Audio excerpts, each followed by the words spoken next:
Қайырлы күн достар, бүгін біз сіздермен бірге Magic School онлайн платформасын таныстыратын боламыз. Ең алдымен платформаға регистрация жасап кіреміз. Кіргеннен кейін бізге платформада жасауға болатын тапсырмалардың түрлері шығады. Бұл платформада тек тапсырмалар қана емес, сонымен қатар сабақ жоспары, көптеген балаларға қызықтыратын ойындар, сабаққа байланысты әдіс-тәсілдер жасауға болады. Бүгін біз чат-бот жасайтын боламыз.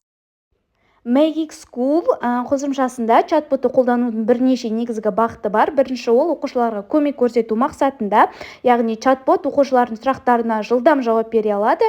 Мысалы, тапсырманың шартын түсіндіру немесе шешу әдістерін ұсыну секілді.